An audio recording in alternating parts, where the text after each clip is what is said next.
I make this video as a tribute to a very great American, one who most of you probably don't know much about. His name is Jim Zwerg. Jim Zwerg. Jim Zwerg was a white American civil rights activist who, in 1961, took part in the protest in Nashville and the Freedom Rides in the South. The Freedom Riders rode buses in the South to test the new civil rights laws. The first two buses left Washington, D.C. on May 4th, 1961. 10 days later, both rides ended in Ku Klux Klan violence in Alabama. One in Anniston, the other in the city of Birmingham, Alabama. John Lewis and Diane Nash, who were two of the leaders of the student movement in Nashville, knew that if the Freedom Rides died, the Klan would win. Jim Crow laws would become stronger. So they picked 10 of their own to continue the rides. Jim Zwerg was one of the 10. Jim Zwerg was an exchange student at Fisk University, a black university in Nashville, Tennessee. He met John Lewis a few days after he arrived. Both were studying to become Christian ministers. On Saturday, May 20th, the new Freedom Riders took the bus from Birmingham to Montgomery, Alabama.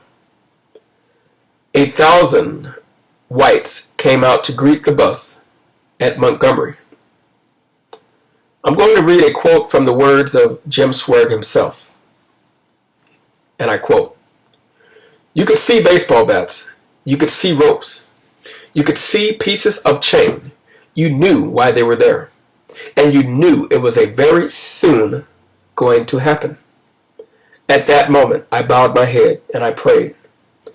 And I asked God to give me the strength to be nonviolent. I asked God to forgive them for whatever they might do. And I asked Him to be with me. Never in his life had he felt such peace, according to his words. And then he walked off the bus.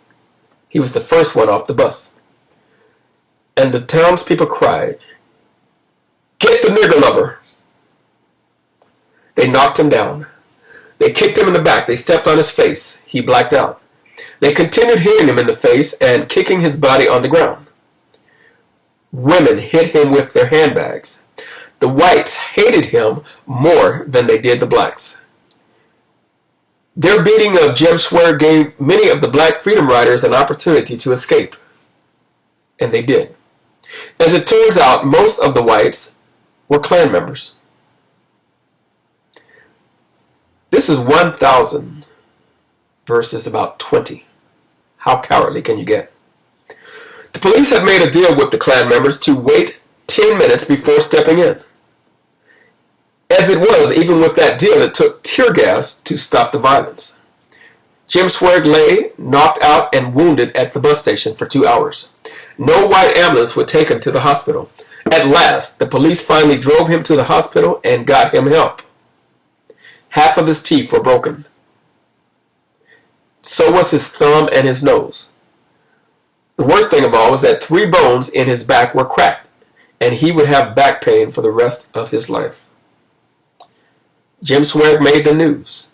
On television from coast to coast, he told the country from his hospital bed, and I quote again, "Segregation must be stopped. It must be broken down. We are going to New Orleans, no matter what. We are dedicated to this. We will take the hitting, and we will take the beating. We are willing to accept death." After that broadcast, people from all walks of life, young and old, north and south, black and white, joined the Freedom Rides. Now they became unstoppable. So as an African American, I want to say that, Mr. Zwerg, my hat is off to you. You are a great American and a model of humanity.